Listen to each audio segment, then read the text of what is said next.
1-1 it is then, as Australia fight back and level the series in some style. They've wrapped this test match up in just under 7 sessions. So let's unpack it all on ESPN Cricinfo Match Day with Sanjay Manjrekar. Where shall we begin, Sanjay? Shall we begin with two batting efforts that cost India the game, or a bowling performance that wasn't the way we saw in Perth? Where would you like to start? Batting, I guess, because that seems to be the more you know unsolvable or problem for India. Plus, I think that hurt India more than their bowling because there was at least a Bumrah in the first innings, which wasn't there in the second. So, yeah, batting first, I guess. India's ability to bat long against some of our perhaps expectations at Perth was really impressive. 180 overs plus that they batted there. In both innings combined, they've only batted 80. Was that a reflection of just conditions? Was it batters in poor form? What do you pin that down to after an impressive start to the series? The second innings pitch at Perth changed dramatically. I mean, it became so good that it started looking like an Indian flat pitch. But can't take anything away from people like Jaiswal and KL Rahul as well, and all those batters, Virat Kohli. But when Virat Kohli came into bat, it was 300 for two. And now in both innings was more of a reality check that a number four or number three has to face in foreign conditions where the bowlers are holding its sway. So that helped. But Bumrah's genius on that pitch also to bowl better than the opposition was what made the difference between the two sides in that particular game. So it was related to condition, the batting, the pitch conditions really helped a slightly weakened Indian batting lineup to come into its own. And India had the benefit and obviously the perks of having a genius like Bumrah in the side. We're going to come to the bowling, and we have discussed the analysis of both days with you. But as we now look at the eventual way the Test match played out, the fact that India won the toss, batted first, which we all thought at the time was indeed the right call, and lost 4 wickets. There were plenty of 30s and 20s in that first innings. Australia that same evening. We thought evening is the tough time, and they weathered a storm. Had they been 4-5 down, who knows? Now, is that did that display lack of experience with the pink ball, or is there more to it? There is lack of experience because of the kind of bowling attack that India had. They had an Harshit Rana, Mohammed Siraj has been there before, but he's not quite Mohammed Shami. Now, just put Mohammed Shami in that equation in that evening session, and the story would have been different. Also, credit to the Australian batters. So somebody like a McSweeney, a young batter willing to graft, Labuschagne as well. They were lucky on occasions, but there wasn't relentless quality bowling at those guys.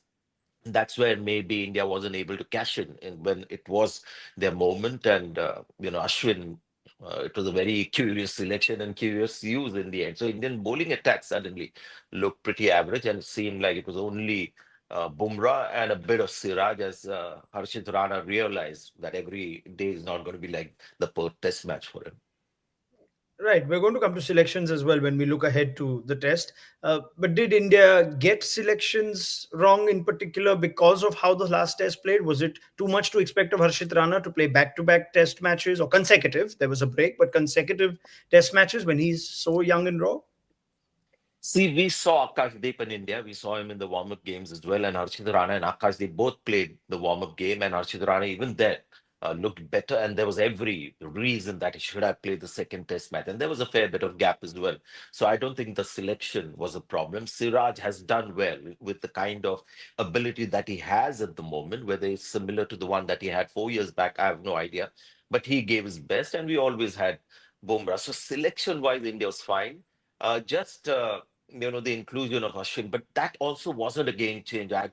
I can't sort of visualize Washington Sundar playing and doing a far better job, or would have got India in winning position, because the pitch was typically Australian, where the big, strong, fast bowlers just got more out of it.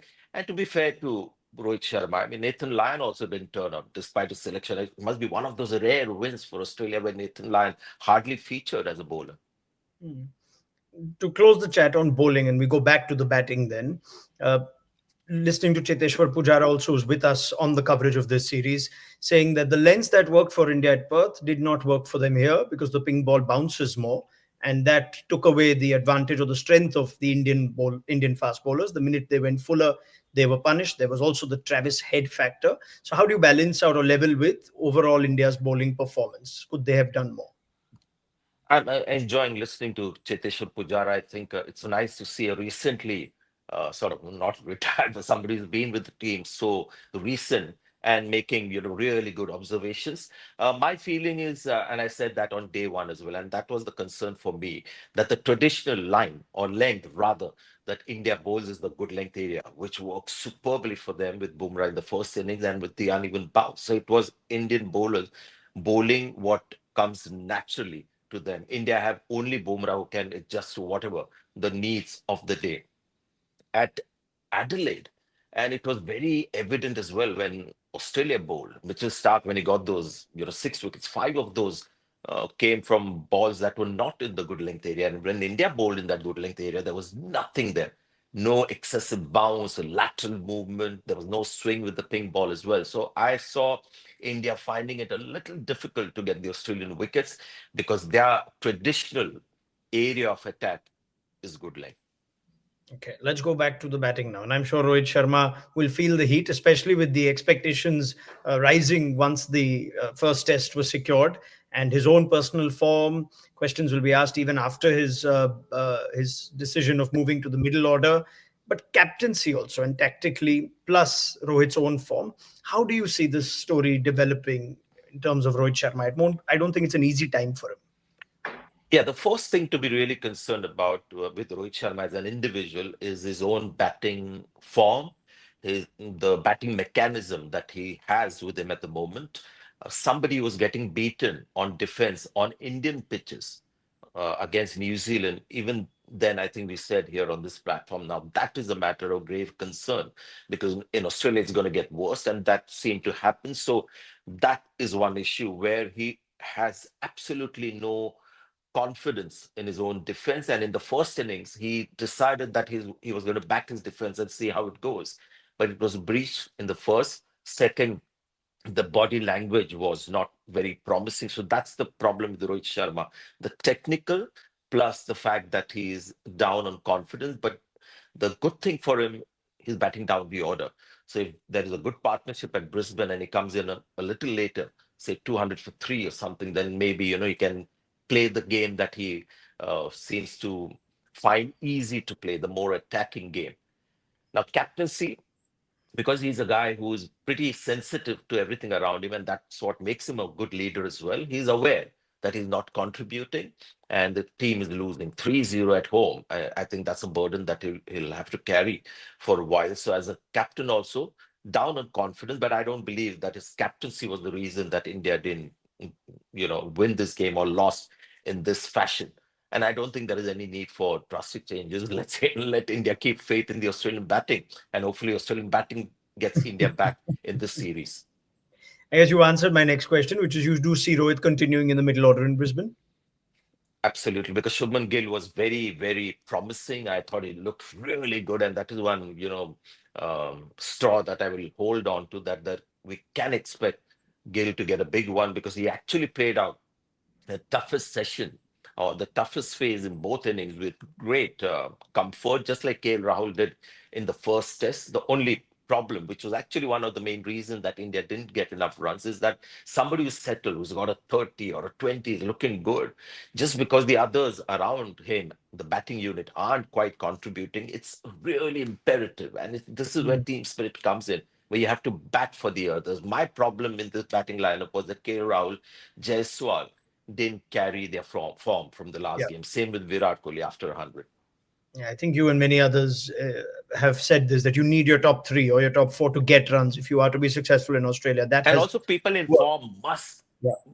actually feel the need to get more runs, even more than, they've got runs to keep being the side. Any batter who just gets runs to being the side and doesn't contribute after that does more harm than we think.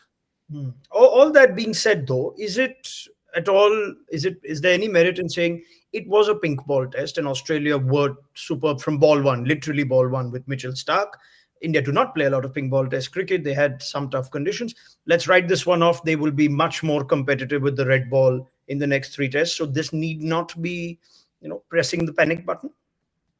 Absolutely. I mean, with the kind of batting lineup that India went to, without, some of their key batters there, Rohit Sharma wasn't featuring, Shubman Gill wasn't there, Mohammed Shami wasn't there, and India at this stage are 1-1 in the series. So they're competing with Australia so far in the series. So look at this as you've dropped a set, but as far as the match is concerned, it's one set each. Like what you see of Nitishkumar Reddy? I think there's some exceptional. I'm glad you brought this topic out, and I'm sure it will again create a bit of stir with the comments that I have to make because it comes from something that I believe there is exceptional batting talent there. I mean, you can see it, and maybe the kind of batting talent and actually gets better with higher quality bowling because his first class batting record is average is 22 and he's just got 140 odd innings. So uh, he hasn't actually got those many runs at the first class level, but you can see that there is rare batting talent there. But then India have to also think, is the balance of the team being held by Nitishkumar Reddy's batting performance, the 40s and things that he's getting? Because now India also have to look to make their bowling sharper along with solving the batting issues. So Nitish Kumar Reddy for the moment has shown some spark, and somebody suggested, what about batting him as a pure batter in the side? Hmm. Bit risky, bit too early. I guess also the question will be now, whatever plans they had for Jasprit Bumrah, the fact that there was a minor scare, and let's hope it is indeed a minor scare, would you have thought you'll play him in back to back tests in the first three of the series? And how does that also shape up with the rest of your bowling selections? But with the series at 1-1, Bumrah just plays. You play him in this test match, the next one? I play him every test match purely because the Indian cricket takes care of Bumrah. And I've said this before as well, the number is etched in my head. 34% of international matches that India have played in the last 3 years is what Bumrah has played. Only 34% of what Indian cricket has played. So he's well rested. And this is when you need, because these are the series that will be remembered forever. Give him a break in one of those bilaterals that we forget 48 hours later. And I know we'll chat about this closer to the test match, but if you have to, whether you're willing to make a call right now, just after the second test, Akashdeep, you've been a big fan of him. Is the case more compelling now for him at Brisbane? Not at the expense of Harshit Rana. I think that might happen. Just trying to read the team Hmm. management's mind. But if it's an all-out pace pitch, uh, he can be the fourth seamer. I think feeling comfortable that Nitish Kumar Reddy is there. Let's not forget, the last two series that we won in Australia, we didn't have an all-rounder like Nitish Kumar Reddy. So sometimes it's fascination for an all-rounder. We have to see the actual value that he's adding. So brilliant, getting runs, but getting 40 runs, but he's never going to be, hasn't looked a bowler who will, get you back in the game. Like a Mitchell Marsh as a bowler and Nitish Kumar Reddy, maybe, comparable, or maybe Mitchell Marsh is a better bowler. But look at Mitchell Marsh's batting, record. So India have to think about that carefully. But this bowling with Siraj, Bumrah, and Harshit Rana or Akash is starting to look a little inadequate if the pitch is going to be as flat as it was in Adelaide. If it's a nice, typical seeming Brisbane pitch, then might just be enough. Okay, let's spend some time on Australia as well, who it's fair to say might have been under a bit of pressure with the kind of coverage in between the two tests. Suddenly, are their bowlers slowing down? Bowlers seem to be blaming the batters for not scoring enough runs, and they've yet ticked quite a few boxes. Marnus Labuschagne's form. Fast bowlers have effectively won this game without Lyon, like you've already said. What are the biggest and most impressive takeaways for you from Australia's point? In the last game for India, it was Bumrah. I think this test match, you've got to say Mitchell Starc more than anybody. 6 wickets in the first innings, and starting off with that first ball to Yashasvi Jaiswal, a guy who got a big 100. So that was a great start. Um, and you see the value of Mitchell Starc. On occasions, I've always felt, why do Australia rate him so high? And obviously, he's a terrific bowler, but you saw in that first innings, the way he got batters out. I thought that was the best of Mitchell Starc that the Indians have seen in the time that they played against him. So he took the good length out of the equation. It was either short balls or pitched up. So the Australian bowling with Mitchell Starc was brilliant. Labuschagne hung in there, McSweeney as well. But these are guys that Bumrah can, get them out second ball. So the batting just held up enough, the top order, for Travis Head to come a little later. But Travis Head has been the revelation, and I've said this before, a guy who just comes with a very clear mind and just looking to score, whatever the pitch and whatever the format, just looking to score all the time. So that has made a difference. And in Scott Boland, you can say that they've got a bowler who's an adequate replacement for Josh Hazelwood. So there's some quality there. And Pat Cummins will always be there. If nothing works, Pat Cummins will work. So yeah, they're looking solid at the moment, but batting will continue to worry them. I know I said we'll spend time in Australia, but no, when you say that Bumrah can get them out in 2 balls, I can't help but completely see that coming. The other side to it is Bumrah is a matter of fact so much better than the rest of the bowling attack. Maybe he's the best bowler on display in both teams. Is that concerning that this team is so heavily reliant on Bumrah? It's a good question. Makes me think because Shami was a very close second, or on many occasions he was number one, Bumrah was number two. Yeah, the third seamer, Mohammed Siraj, for a while, was there. He's still bowling his heart out. He's doing the best that, as I said, what he has currently. But what he has as a bowler, as a gift, as an ability, is that going to be enough? So India will have to keep looking out for that third seamer who's very close. Harshit Rana was pretty, impressive in the last test. But yes, I think that should be the focus of finding a bowler who, if Bumrah gets off the attack, you're still a little concerned about the other two. Shouldn't be like, how it was way back in the 90s when you just saw one new ball bowler. There's nobody else to worry about with medium paces. Yep, absolutely. All right, we keep the rest for quick turnaround when we do have a build up to the third test in Brisbane. Sanjay Manjrekar, thank you very much for your time and your Thank you. thoughts on ESPN Thank you. Cricinfo.